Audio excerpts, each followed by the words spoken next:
Pour le grand entretien du cercle, il est recommandé d'utiliser régulièrement le Radler. Il paraîtrait que la femme est l'égale de l'homme. Foutaise.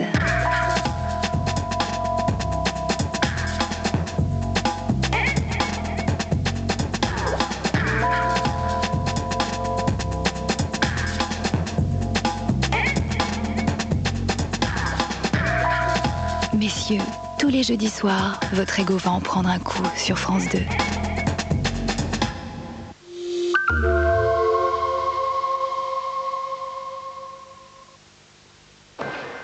Vos gencives, si vous les négligez... Oui. C'est vos dents que vous jouez. Là, c'est des fausses. Mais le risque est vrai. 40% des pertes de dents après 40 ans, c'est un problème de gencives. Et donc ce nouveau Tony Gencive? Tony Gencive capital, gencive. Un progrès capital pour nous. Le brossage, avec sa nouvelle formule au trilitol, aide à réduire gonflement et inflammation. Vous tenez à vos dents? Alors tenez-les avec des gencives. En béton? Oui. Tony Gencive, votre capital gencive, c'est capital pour vos dents. France Inter présente le nouvel album de Didi Bridgewater. Dirella est le premier véritable hommage à Ella Fitzgerald, rendu par la plus grande voix du jazz d'aujourd'hui.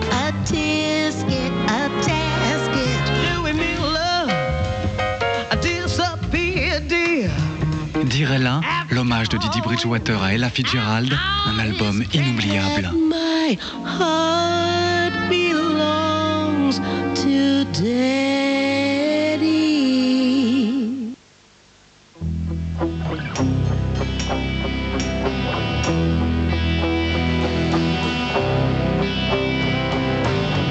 Try to remember when life was so tender.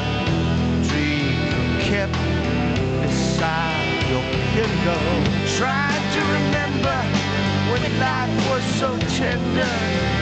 Follow, follow. Carte noire, un café nommé Désir. Bernard, à ton avis, il fait jour ou il fait nuit? J'en sais rien, moi. Bernard, ce silence, c'est pesant.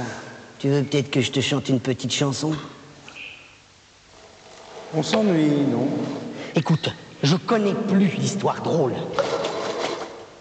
Bernard, tu crois qu'on va tenir encore longtemps? Franchement, sans RTL, j'ai des doutes.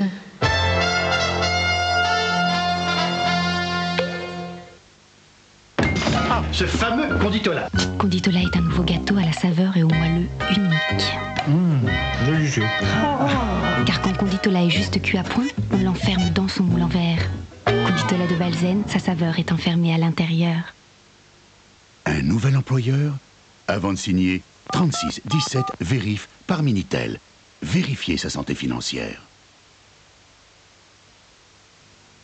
Da da da da da da dam. Da da da da. Cyrillus, petit et grand classique.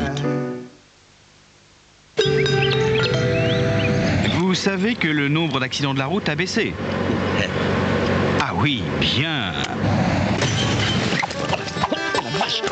Alors, MAF Assurance baisse votre assurance auto de 5%. Profitez-vous aussi des 5% de baisse dans l'une de nos 500 agences. Wave Race sur Nintendo 64. Des parcours super rapides. Des sauts démentiels à 1 ou 2 joueurs. Surfer la vague. Suivre les orques et les dauphins. Réaliser des figures impossibles. Pilotage précis, sensation extrême. Sur Wave Race, distancez vos adversaires. Wave Race 64 sur Nintendo 64. Vous n'en reviendrez pas. Fagor, c'est simple. Oui, mais Fagor, c'est solide. Oui, mais c'est simple. Oui, mais c'est solide. Ah, c'est solide. Oui, mais c'est simple. Électroménager Fagor, simplement solide, solidement simple. C'est Fagor. Oui, mais c'est Fagor. Oh. Pour que vous puissiez imaginer la voiture dont vous rêvez, nous avons préféré vous la cacher. Elle aurait des lignes élégantes, un volume intérieur spacieux, un tableau de bord au design innovant, 2 airbags et évidemment 2 airbags latéraux. C'est pas vrai, c'est bien rien. arriver en conduisant avec une bâche. Citroën Xara, plutôt sorti de vos rêves que d'une usine. Vous n'imaginez pas tout ce que Citroën peut faire pour vous. Alors, comment ça va tes affaires? Oh, j'arrête pas de courir. J'avais 3 réunions aujourd'hui. Une au bureau, une aux ateliers et une avec un client de Reims. Mais moi aussi j'ai eu 3 réunions. À Nancy, Quimper et Francfort. Dans la même journée? Eh oui, avec Numéris. Le réseau numérique de France Télécom. Et sans bouger d'ici. Assieds-toi. Bonsoir, mademoiselle Blandin. Bonsoir. Pourrais-je vous transmettre vos nouveaux catalogues? Volontiers, allez-y. Tu attendais son appel? Pas du tout, c'est Numéris. Regarde, on te joint directement, le numéro s'affiche et tu sais qui t'appelle. C'est pratique. Je peux vous faire patienter, on essaye de me joindre. Bonsoir, chérie. Eh oui, j'allais partir. Bien sûr, bien sûr. Je t'embrasse. Je suis là. Ça y est, les catalogues sont transmis. Déjà? Et tu n'as encore rien vu? Mademoiselle Blandin, je vous présente un ami, Antoine. Bonsoir, messieurs. Bonsoir. Je vous laisse lire les catalogues et on en reparle demain. Je vous remercie. Je vous rappelle dès que j'ai vérifié les catalogues. Très bien, bonne soirée. Et voilà, mes catalogues sont déjà arrivés dans le micro.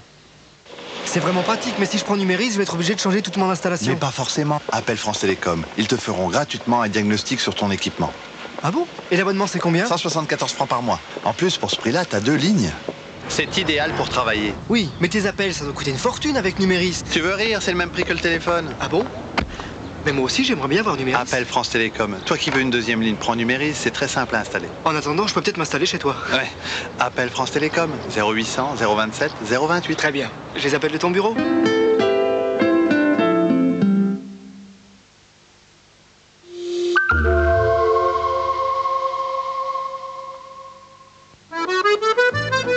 D'abord, j'ai le triste devoir de vous annoncer le décès de votre père.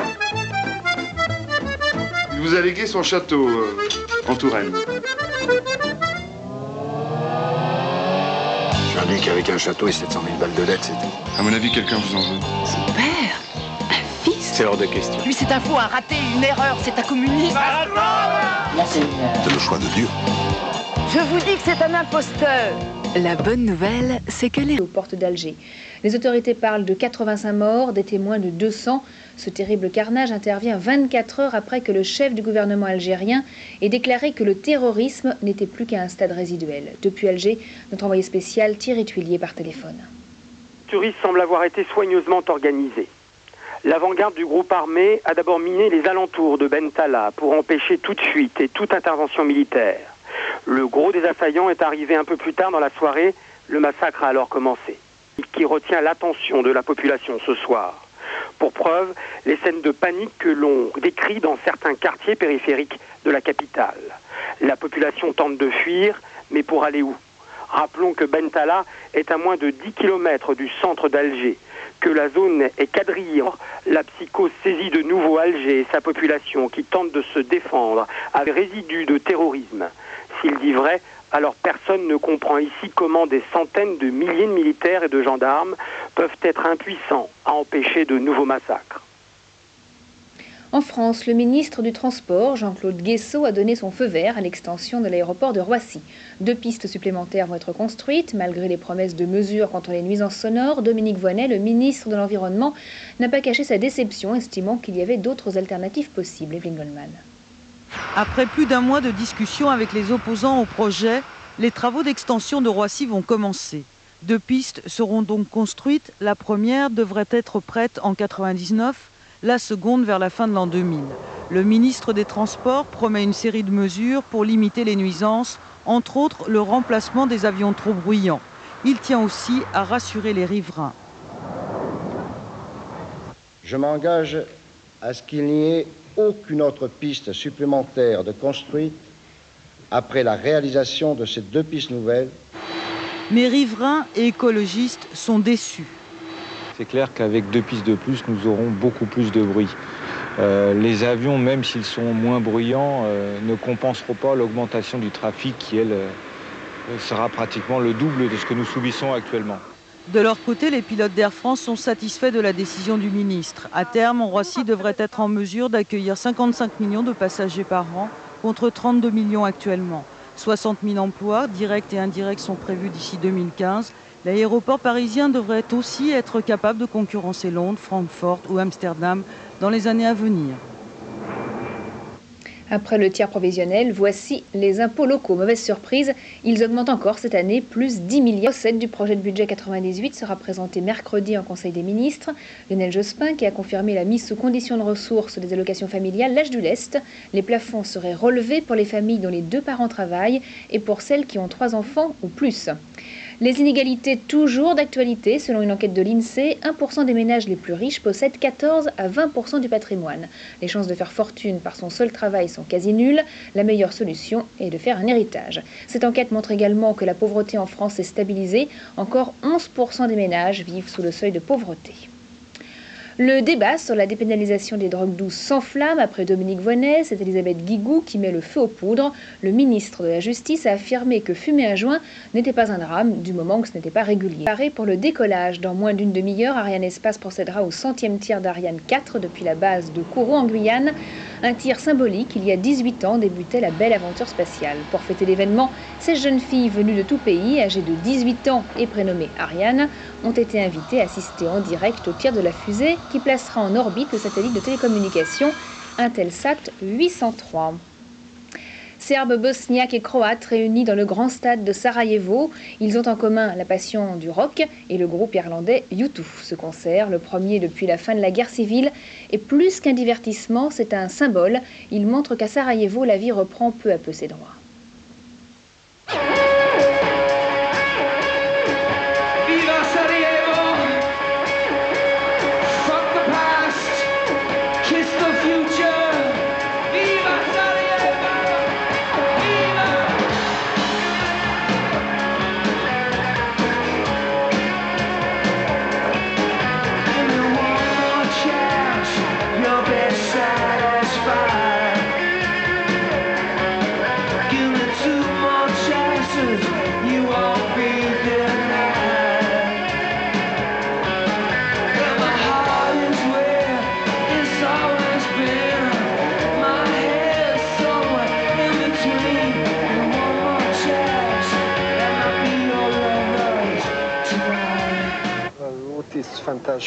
C'était fantastique. Il faut avoir vécu ça une fois dans sa vie et j'espère que nous aurons d'autres concerts comme celui-ci.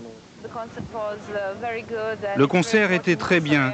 C'est très important pour Sarajevo. Après tout ce qui s'est passé ici, c'est formidable que nous ayons droit à ça.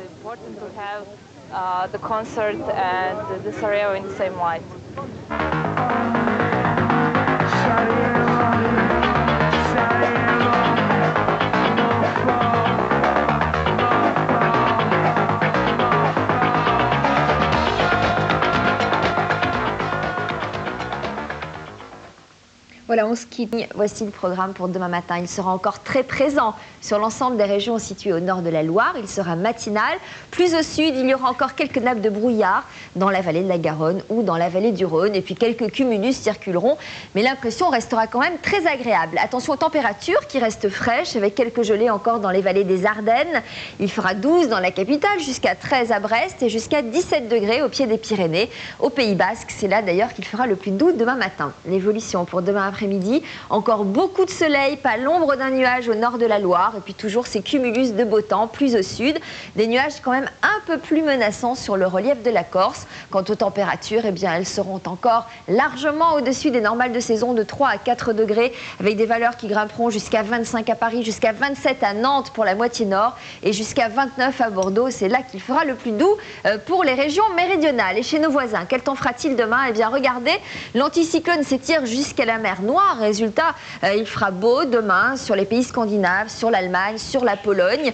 Une tendance à l'inverse du côté de l'Italie, 24 degrés à Rome en raison de la présence d'une dépression. Et puis le soleil reviendra sur la Tunisie et sur l'Algérie avec des températures entre 25 et 28 degrés alors qu'une tendance orageuse se développera sur la péninsule ibérique. Demain, nous fêterons la Sainte Thècle. Nous perdrons 3 minutes de soleil. Il me reste à vous souhaiter une excellente...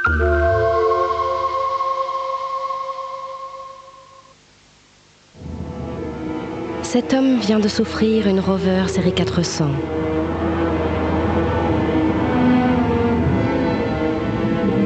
Il veut revoir cette merveille de l'extérieur. Ligne élégante, calandre chromée, Intérieur raffiné, ronce de noyer. Tiens, une goutte. On n'est jamais à l'abri d'un orage par ici.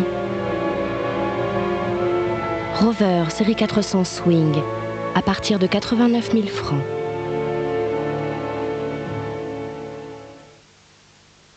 Imaginez que vous soyez abonné à ABSAT. Imaginez que vous receviez chez vous 20 nouvelles chaînes de télévision. 20 chaînes totalement inédites. À chaque instant, vous pourriez choisir entre du sport, 5 chaînes de films, des séries, des dessins animés, 7 chaînes découvertes, 2 chaînes musicales et même une chaîne coquine. Tout cela sur ABSAT pour 99 francs par mois seulement. Contactez votre distributeur ou appelez ABSAT au 0803 02 02 02. Envoyez un message instantanément avec un simple Minitel. 3615 ou 3617 fax. Simplement par Minitel. Repas, bonjour. Bonjour, qui est là? À quelqu'un? Si vous-même, propriétaire de Pitbull, les uns et les autres, vous disiez... Attendez, il vous a laissé parler, laissez-le parler. Qu'êtes-vous capable de faire par amour? Jusqu'où iriez-vous? Christophe de Chavannes sur Europe 1. Bonjour, monsieur, dame. 11h midi.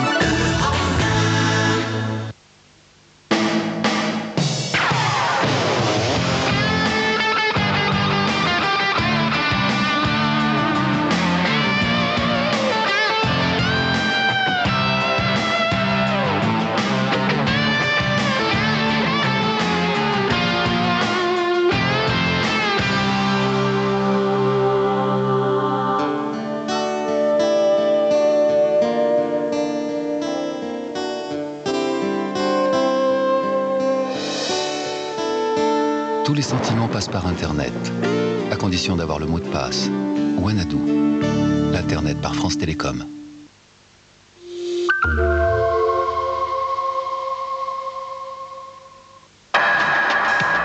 Envoyé spécial, alerte à la pollution. Aujourd'hui, 80% des Français estiment que la pollution de l'air et des sols constitue une menace grave pour leur santé. Envoyé spécial a décidé de consacrer l'intégralité de son magazine à ce dossier. Du smog de Los Angeles aux nitrates qui envahissent les sols bretons, des hommes bulles du Texas aux 24 heures sans voiture de La Rochelle, de Paris à Bangkok, en passant par Singapour, Envoyé spécial dresse un bilan de santé de la planète Terre, jeudi soir sur France 2.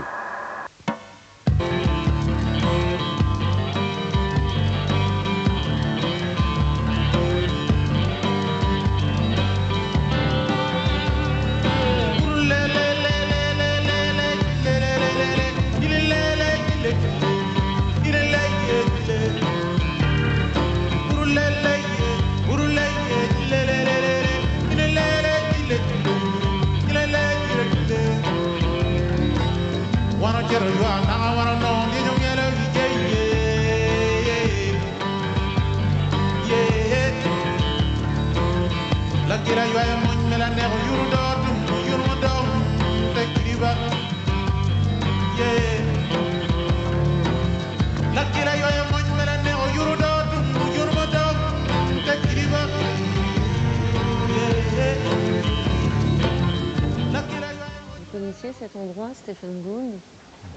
Ici, oui. Oui. Je visite beaucoup de fois. Ça vous inspire quel genre de méditation? Non, pas méditation. Si je veux faire des méditations, je suis dans mon chambre. C'est ici pour tous les grands animaux de l'histoire de la vie, oui.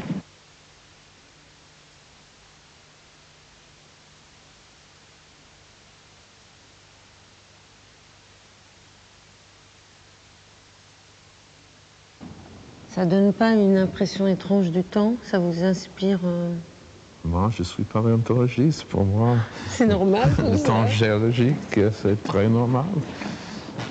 Quand même, ça... C'est la vitesse d'une vie humaine qui est étrange, c'est trop court. Ça ramène l'homme à peu de choses. Pardon? Ça ramène l'homme à peu de choses, non? À peu de choses, très peu de choses. C'est ici le grand temps. Bon, ben avec vous, tout au long de cette émission, on va parler de la vie, de l'homme et de ce qu'il reste en lui de singe, manifestement beaucoup, de l'idée du progrès, de l'idée de sélection Et puis aussi de vous et de votre vie, si vous en acceptez l'idée au milieu de toutes ces carcasses qui nous guettent. Oh, nous sommes morts. Oui, nous aussi, un jour, on sera morts. Pourquoi sommes-nous en vie, au fond, Stéphane Gould? Pourquoi pas? La vie, c'est un processus d'évolution. Et toutes les espèces qui sont ici sur la planète sont ici par leurs accidents de succès dans l'histoire de la vie. On ne peut pas répondre à cette question parce qu'il n'y a pas une réponse cosmique. L'histoire s'est déroulée comme ça et nous sommes ici. Oui, mais ça pourrait s'arrêter, non? Oui, un jour, mais oui, dans 5 milliards d'années, le Soleil va finir et le monde sera détruit, mais c'est dans un futur assez loin. Donc on peut patienter et on peut être tranquille pour le moment. Oui, pour le moment. Mais le pouvoir du cerveau humain, nous pouvons nous détruire. Nous sommes la première espèce évoluer sur cette planète qui peuvent se détruire. J'espère que nous ne le ferons pas. Ce n'est pas nécessaire. J'ai beaucoup d'espoir, mais je ne veux pas prédire. Le futur, c'est impossible. Alors justement, vous qui êtes un grand scientifique américain, vous qui pourfendez bien des thèses essentielles sur la logique du progrès, on y reviendra tout au long de cette émission, pourquoi nous, hommes, avons-nous autant d'agressivité envers l'autre, notre prochain? C'est un des comportements possibles, ce n'est pas nécessaire. Nous avons beaucoup de flexibilité, nous pouvons être agressifs, c'est un aspect, une possibilité de notre héritage évolutionnaire, mais nous pouvons être gentils aussi. Et c'est aussi une partie de notre héritage évolutionnaire. Et vous, vous êtes gentil? J'espère. Dans la vie, vous êtes plutôt un type sympa et cool? J'espère. C'est pour vous à dire. Mais on n'a pas toujours été très gentil avec vous. Il y a certains qui disent de vous que vous êtes un révolutionnaire très dangereux, que vous colportez des thèses marxistes, que vous transmettez des brûlots et que vous faites de l'homme finalement un grand cousin du singe. Oui, mais nous le sommes. Darwin l'a su il y a 130 ans. Ce n'est pas nouvel. Oui, mais pour certains Américains, il y a manifestement encore aujourd'hui, et de plus en plus aujourd'hui, des gens qui pensent que nous descendons de Dieu. Malheureusement, c'est une chose uniquement américaine. J'espère qu'il n'y a pas ici en Europe des créationnistes, ou très peu de créationnistes. C'est une partie de l'histoire sociale de l'Amérique. Il y a des personnes, une minorité, pas beaucoup de personnes, mais ils ont du pouvoir et ils font beaucoup de propagande. Il y a des personnes fondamentalistes qui croient véritablement que chaque mot dans la Bible soit absolument vrai, absolument. Donc, si on peut lire dans le livre de Genèse que Dieu a créé tous les animaux dans 6 jours, ça veut dire 6 jours de 24 heures exactement, pas 24 heures et 1 seconde, mais 24 heures. Et donc, le monde a seulement 6000 ans, mais c'est absolument impossible. Nous avons toute l'évidence de l'histoire de la vie ici, les fossiles qui sont âgés de quelques 100 millions d'années. Oui. Alors ces mouvements, je crois, sont assez violents et puis on profite aussi pour amener des thèses inégalitaires, pour penser qu'il y a des races inférieures, des races supérieures, etc. Est-ce que ça trouble vraiment l'Amérique profonde et est-ce que la science est utilisée à des fins idéologiques et politiques en ce moment même? C'est une autre question. Pour être juste, les créationnistes... Créationnistes, c'est des mouvements un peu minoritaires. C'est une autre question. Malheureusement, il y a encore du racisme, mais pas maintenant comme il y a 50 ans, quand j'étais enfant. Non, maintenant c'est meilleur, mais c'est vrai que dans le passé, les idées scientifiques étaient utilisées pour pour le racisme et malheureusement, ça se passe encore un peu et il faut le combattre.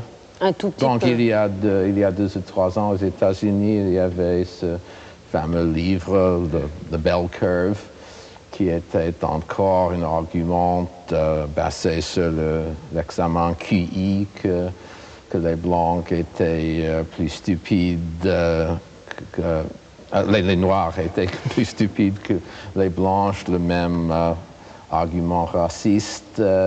Et j'ai fait une révision de mon livre, La mesure de l'homme, pour le combattre. Donc il arrive encore, mais pas comme auparavant. Enfin, au XIXe siècle, en France, il y avait des grands médecins qui soutenaient des thèses que les crânes pouvaient effectivement... que les grands beaux blancs avaient des crânes plus importants que les autres. Oui, j'ai un chapitre dans ce livre au sujet de Paul Broca et les autres en France qui étaient les craniométriciens fameux. Et il y a un chapitre dans l'histoire de le racisme, c'est vrai, malheureusement. Enfin, maintenant, vous pensez que fin 1997, les scientifiques ne seront pas le nerf de la guerre pour alimenter des racismes de tout poil, si j'ose dire? Je pense que maintenant, la plupart des scientifiques savent très bien que toutes les races humaines sont égaux parce que l'espèce humaine n'a que 200 000 ans. C'est une espèce très, très jeune. Et l'homme n'est pas parti d'Afrique jusqu'à 1100 années. Et donc, toutes les races non africaines de l'homme n'ont que 100 000 ans. Et ça peut-être a le son d'être beaucoup de temps, mais pour un évolutionniste, 100 000 ans, c'est un moment, ce n'est pas assez de temps pour faire les différences grandes. Et donc, on pense que toutes les races sont effectivement les mêmes parce qu'ils sont si jeunes.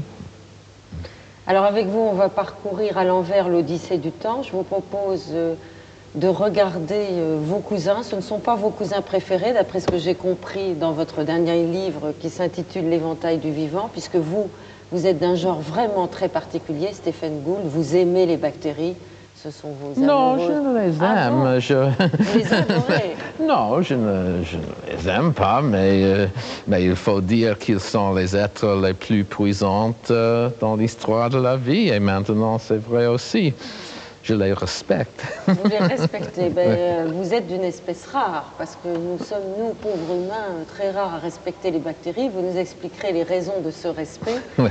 Mais je vous propose de regarder nos lointains, très lointains cousins, qui, eux, commercialement, se portent très bien, et dans notre imaginaire aussi. Vous arrivez d'Amérique, vous êtes pour très peu de temps à Paris. J'imagine que peut-être vous avez déjà eu la chance de regarder le film Jurassic Park qui va sortir. Bien sûr. Vous l'avez vu. Je vous en propose un très court extrait, la bande-annonce.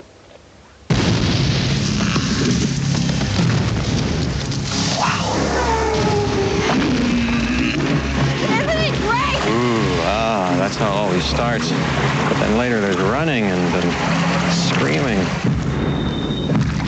What the hell was that? Go. As fast as you can. I need you to send rescue immediately. Taking dinosaurs off this island is the worst idea in the history of bad ideas. Let's get this movable feast underway. Don't move! What is it? Mommy's very angry.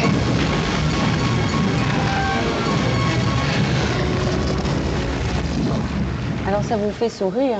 Oui, pourtant, bien sûr. Pourtant, vous l'avez déjà vu, le film. Oui. Et alors?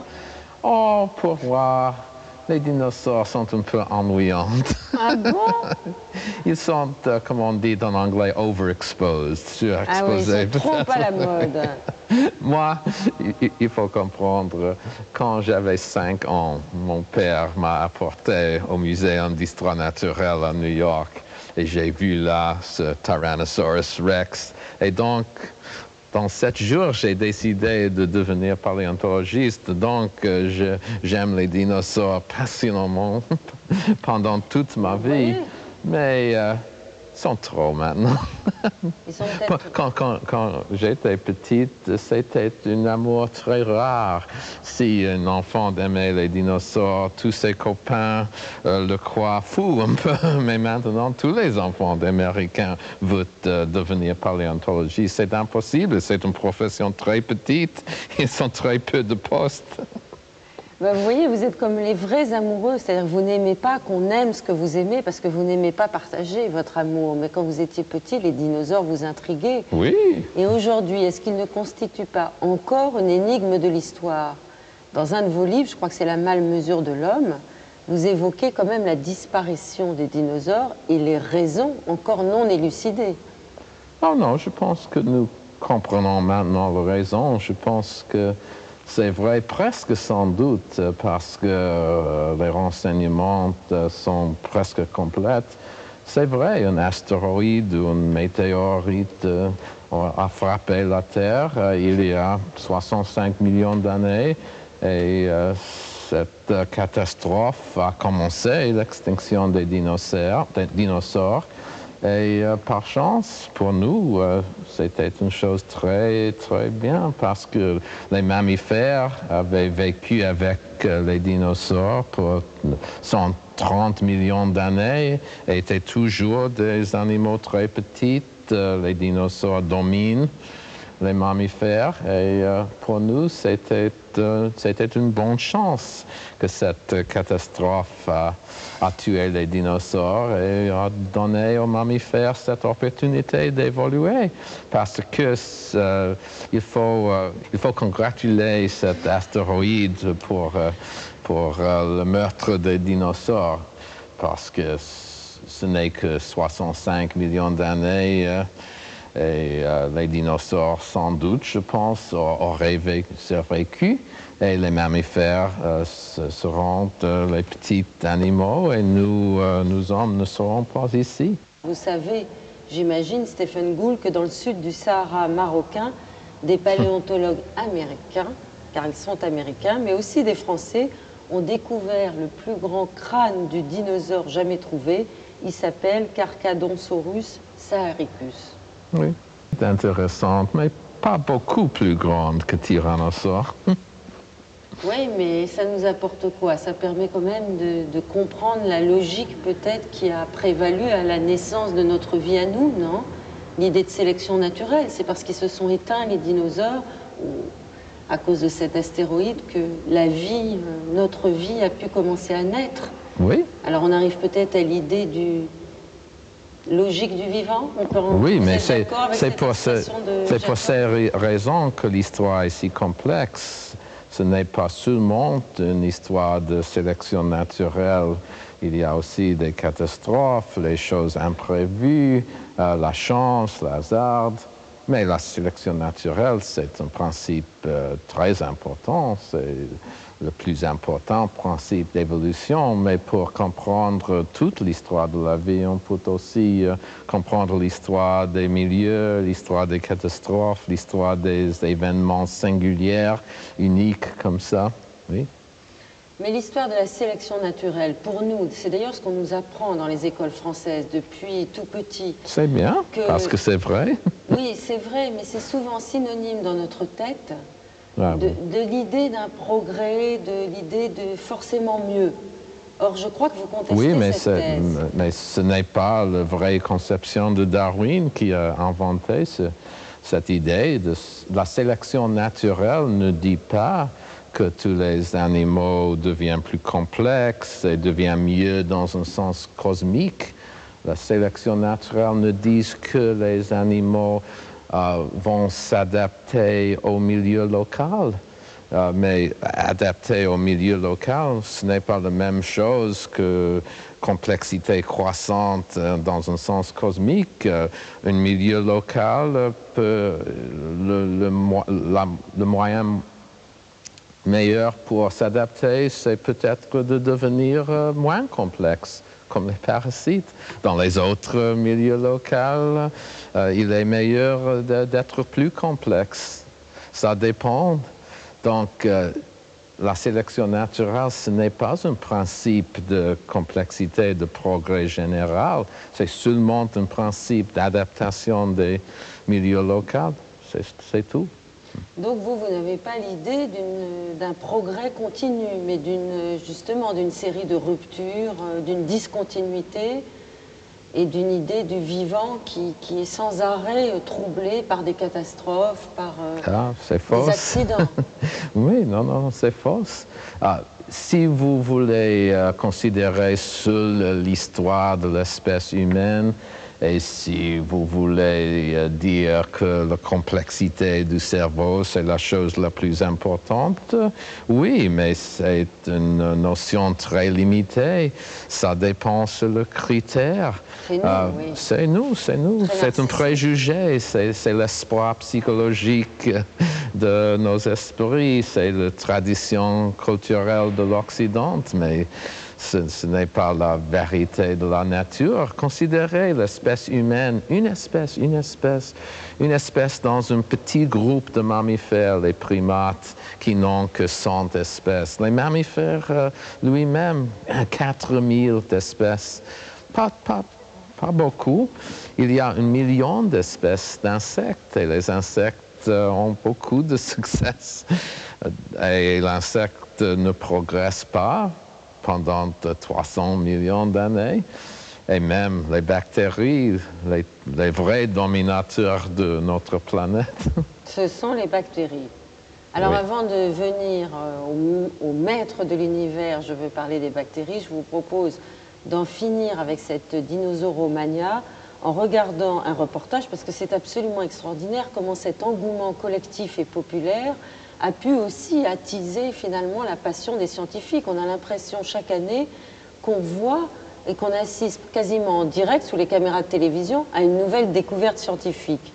Alors figurez-vous que dans la garrigue chez nous, aux environs de Sète, un paléontologue amateur qui s'appelle Alain Cabot, que vous connaissez peut-être, a découvert des œufs de dinosaures d'une espèce encore non identifiée. On regarde. La garrigue recelait des trésors et personne ne le savait. Depuis des millions d'années, des centaines d'œufs de dinosaures reposaient là, à l'ombre des pins et des genévriers. C'est un paléontologue amateur, Alain Cabot, qui les a dénichés.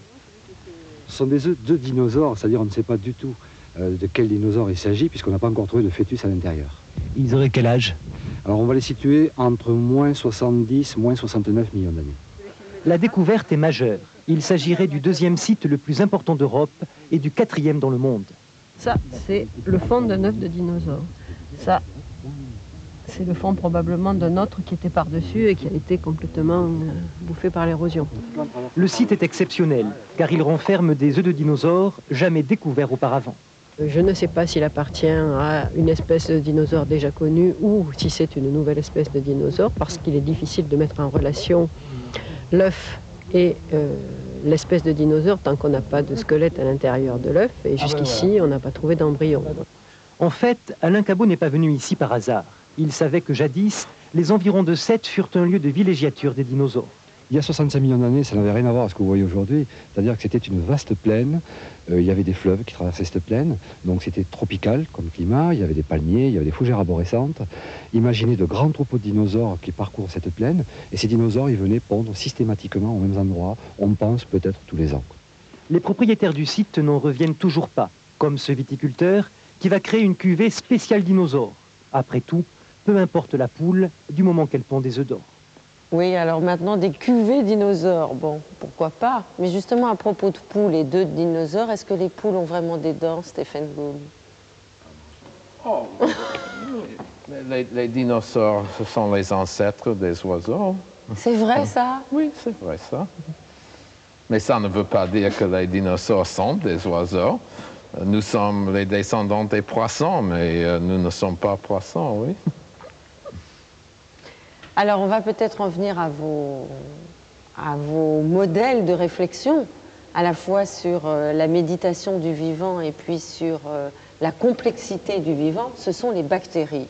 Est-ce que vous pouvez nous expliquer, vous m'avez fait aimer les bactéries, grâce à vos livres, à votre lyrisme et à votre réflexion, vous nous expliquez que ce sont elles les véritables maîtres de l'univers et que par l'organisation et la complexité de leur organisation, eh bien, ce sont elles qui ont survécu à toutes les catastrophes. Pourquoi, à votre avis? Complexité, les bactéries sont des êtres vivants très simples, c'est vrai, mais comme j'ai dit, la complexité n'est pas le critère de succès pour nos paléontologistes. C'est la duration de vie en temps géologique. Les bactéries étaient les premiers organismes il y a 3,5 milliards d'années. Donc, ils étaient les premiers et ils restent encore les plus communs. Ils occupent la plus grande diversité des milieux. Ils ont la plus grande diversité biochimique. Et il y a, comme vous savez, l'année passée, un groupe de scientifiques américains ont dit qu'ils avaient trouvé des bactéries dans un météorite de Mars. C'est peut-être vrai, peut-être ce n'est pas vrai. Ça vous paraît vraisemblable? C'est vraisemblable, c'est sans doute vraisemblable parce qu'il y avait de l'eau aux surfaces de Mars il y a 3 milliards d'années, donc c'est vraisemblable. Mais s'il est vrai, les bactéries ne sont pas seulement les rois de Terre, mais aussi dans les autres planètes. Mais les petits hommes verts n'existent pas, oui. Oui, mais donc... pourquoi? Alors là, on voit justement une de vos préférées, Marella. C'est vrai qu'elle a une forme absolument insensée. Enfin, pourquoi les bactéries ont-elles justement subsisté, à votre avis? Ont-elles traversé? Ils sont indestructibles. Oui, mais pourquoi? Alors on pose la question de l'éternité, de l'indestructibilité, de l'existence. Ils peuvent vivre dans tous les milieux. Il existe dans les nombres si vastes. Chaque demi-heure, ils font 2 bactéries de l'un. Ils peuvent se reproduire chaque demi-heure. Donc, il sera ici jusque le soleil est fini, comme j'ai dit. C'est impossible de les détruire parce qu'il y en a trop. Et en cas d'apocalypse nucléaire, qui est un scénario après tout qu'on peut évoquer, hélas, vous pensez que les bactéries survivraient? Sans doute, sans doute. Peut-être l'homme se tuera, peut-être la plupart des mammifères, mais pas tous les insectes, et spécialement pas les bactéries. Alors, vous m'avez tellement fait aimer les bactéries. On a vu tout à l'heure Marella. Je crois qu'il y a aussi Hallucinogena, que vous décrivez avec amour et délectation dans vos livres. Alors, je me suis demandé si les bactéries avaient une âme. Qu'est-ce qu'on sait finalement des bactéries? Je ne suis pas sûr que les êtres humains ont une âme. Donc... Ah ben vous voyez, vous préférez les bactéries aux hommes? Non, je préfère les hommes parce que j'en suis. Mais le concept de l'âme, ce n'est pas un concept scientifique. Et oui, mais à force de méditer sur le vivant et sur l'univers, et sur cette traversée du temps, sur le fait que nous soyons vivants... Seulement l'humain. L'humanité peut... Les bactéries ne peuvent pas penser, mais nous ne pouvons pas vivre en dedans les rochers comme les bactéries. Donc, on a vécu dans les rochers. Oui, les bactéries peuvent. Oui, mais nous, quand on était dans les grottes... Ah oui, mais c'est différent. Les bactéries en dedans les rochers. En dedans et cachés. Oui. Non, ils vivent. Oui, mais pas forcément à la surface. Aussi à la surface. Aussi à la surface. Toujours à la surface et toujours vivante. Oui. Et que pensez-vous des crevettes? Vous préférez les bactéries aux crevettes? Je voudrais manger des crevettes. Aller manger, oui, d'accord, mais Manifestement, elles sont aussi l'objet de méditations scientifiques. Je vous propose de regarder un reportage qui va montrer que des recherches de savants chinois, dont vous êtes peut-être au courant, ont permis de découvrir des sortes de crevettes qui mesuraient, tenez-vous bien, plus de 2 mètres et vivaient il y a 550 millions d'années. Alors, elles vous plaisent, ces crevettes? Elles sont reconstituées, hein, évidemment, d'après les scénarios de scientifiques chinois. Schiste de Borges. Ça ne vous paraît pas étrange que ces crevettes aient survécu et qu'on ait pu les retrouver? Pas les vraies crevettes, mais les relations, les arthropodes. Anomalocaris, oui, c'est le plus grand arthropode il y a 500 millions d'années. Donc tout ça, ce n'est pas le fruit de l'imagination des scientifiques. Tout ça a dû réellement exister. Ah oui, oui, parce que nous avons des bons fossiles avec les parties molles. Et donc, c'était le temps de l'océan primordial. Oui, c'est l'explosion du Cambrien, c'est le temps de l'origine des animaux complexes invertébrés. Il y a 530 millions d'années, il y avait cette grande explosion de la vie que j'ai décrit dans mon livre « La vie est belle ». Et donc, les fossiles sont très bons parce que ces fossiles préservent les parties molles de l'animal aussi, non seulement les coquilles. Et donc, nous savons très bien l'apparence de ces animaux. Et là, l'homme n'existait pas. Ah non, non, ah, non. Il y a 530 millions d'années. L'homme n'a que 2000 ans comme Homo sapiens. Et l'arbre entier des hominides n'a que 6 ou 8 millions d'années. Non, non, l'homme est un animal très, très récent, un moment géologique, c'est tout. Ce sont les grands ancêtres.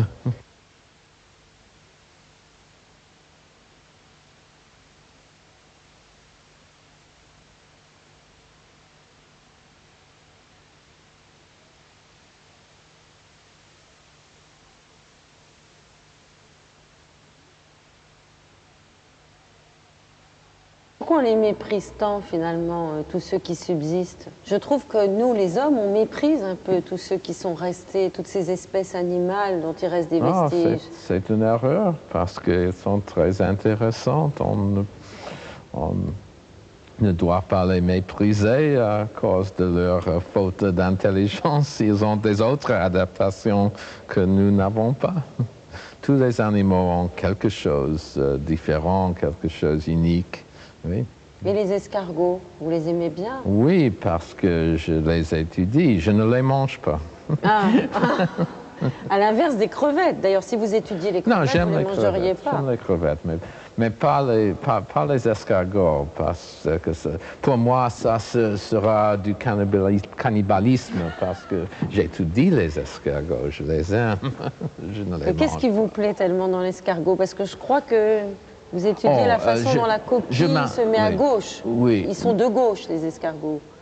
Il y a des gauches et des droites. Ah, il y a aussi des non, moi, escargots de j'étudie les escargots parce que je m'intéresse au sujet d'évolution statistique et il faut avoir beaucoup d'exemplaires.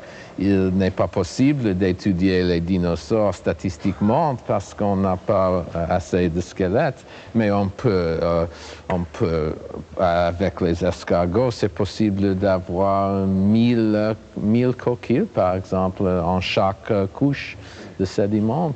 Et donc, on peut faire une étude avec beaucoup de détails du changement dans l'évolution. Alors, La vie est belle, c'est pas simplement un slogan, c'est pas simplement le titre d'un de vos livres qui fut un très grand best-seller en Amérique et aussi en France. C'est aussi une manière de penser et une méthode aussi pour penser la vie. Pourquoi la vie est-elle si belle, Stephen Gould? Parce qu'il est impossible de prédire, parce qu'il est si intéressant, plein de hasard, plein de sélection naturelle, plein de richesses. toute espèce est un grand accident dans le sens que l'histoire peut suivre les routes différentes et la route que l'histoire de la vie est choisie, c'est une grande chance. Pour moi, c'est fascinant. Beaucoup de personnes m'ont dit que c'est une chose très triste. Il serait meilleur de croire que l'évolution de l'homme et le grand cerveau était nécessaire, qu'il est possible de le prédire, que toute l'histoire de la vie est une grande préparation pour l'évolution nécessaire de cet animal avec cette grande adaptation de complexité du cerveau. Pour moi, ça sera très ennuyant. Pour moi, c'est beaucoup plus intéressant que nous sommes ici par une chance, que si nous pouvons rebobiner l'histoire, le film de la vie, et on peut le faire encore. L'homme n'arrivera jamais la deuxième fois. Et donc, pour nous, c'est une joie d'être ici et il faut en faire le mieux, n'est-ce pas? Mais La vie est belle. La vie est belle, c'est aussi le titre d'un film de Frank Capra que je crois que vous adorez, que vous avez vu. Tous les Américains l'adorent. Tous les Américains l'adorent, mais aussi en France, on l'adore, hein, pour la manière de filmer, puis pour l'histoire qui est quand même absolument extraordinaire. Alors c'est l'histoire de quoi? D'un petit entrepreneur qui a l'impression que tout est raté dans sa vie. Oui. Et puis il a trouvé que sa vie était importante parce que son ange, ici, lui montre l'histoire de son ville s'il n'avait jamais vécu. Et l'histoire est absolument différente et beaucoup pire.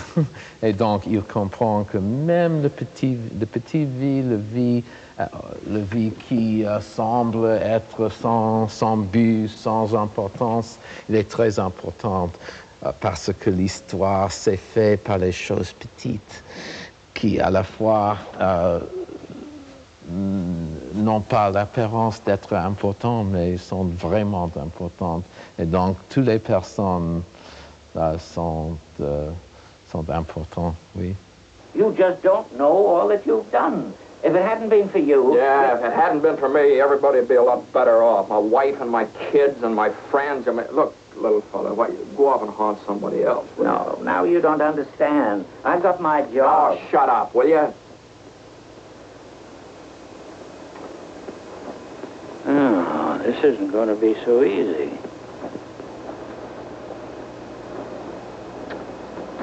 Yeah, so you still think killing yourself would make everyone feel happier, eh? Well, I don't know. I guess you're right. I suppose it'd been better if I'd never been born at all. What'd you say? I said I wish I'd never been born. Oh, you mustn't say things like that. Wait a minute. Wait a minute. That's an idea. What do you think? Yeah, that'll do it. All right. You've got your wish. You've never been bored.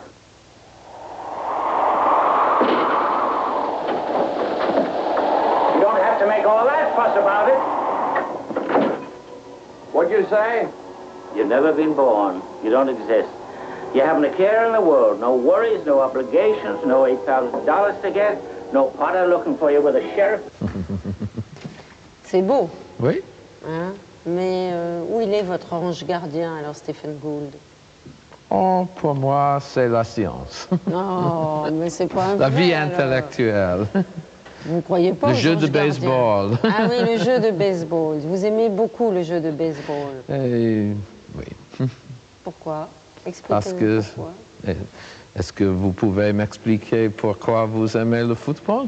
Ah, comment C'est vous le savez que sport j'aime le national. football? Non, oui. Oui, mais vous, comme vous êtes un esprit libre et en même temps qui réfléchissez sur tout, sur les choses les plus passionnelles et les plus ordinaires, de votre passion du football, du baseball, pardon, football, je ne comprends pas. De votre passion du baseball, vous faites une analyse scientifique et une avancée pour les statistiques et pour le devenir de votre science. Oui, et c'est dans mon livre. Oui, c'est le dernier chapitre. Parce que c'est un autre exemple du principe qu'il faut considérer la pleine diversité de tous et pas seulement les moyens. Oui. Donc, l'éventail du vivant, qui est le titre. Oui, mais vous ne nous avez pas expliqué comment votre passion du baseball fait avancer votre vision de la science. Oh, ce n'est pas nécessaire. Ils sont tous les parties d'une vie. Parce que j'aime beaucoup le baseball, je peux trouver des exemples statistiques. Le baseball a une histoire aussi. Et donc, il y a des parallèles entre l'histoire du sport et l'histoire de la vie. Et donc, je les trouve et je les discute. Parce que pour les Américains qui comprennent le baseball, mais pas nécessairement la science. C'est une manière de faire passer une manière vos thèses. Car vous êtes quelqu'un qui transmet sans arrêt vers le grand public. Certains vous le reprochent d'ailleurs d'être un grand scientifique qui est soucieux d'élargir vos thèses auprès d'un public le plus large possible. Oui, mais c'est nécessaire. Si on aime la science, on veut que tout le monde le comprenne, n'est-ce pas? Et c'est nécessaire parce que la société d'aujourd'hui est très complexe. Et pour être un bon citoyen, il est nécessaire de comprendre la science. Mais en Amérique, la plupart des étudiants pensent que la science est impossible, qu'elle est trop dure, trop difficile. Mais vous êtes responsable. Mais ce n'est pas vrai. Tous les enfants aiment la science. Mais la plupart des scientifiques utilisent un jargon, des codes, une spécialisation intense. Est-ce que vous n'avez pas peur justement de cette spécialisation qui cloisonne finalement vers la transmission? C'est toujours possible d'expliquer même les idées difficiles dans une langue accessible au public, je le pense. J'ai écrit 250 essais. J'ai écrit un essai chaque mois et je pense que je peux discuter tous les sujets de biologie évolutionnaire et je n'ai jamais trouvé un sujet que je ne pouvais pas expliquer pour le public général. Le public est très intelligent. Vous avez raison.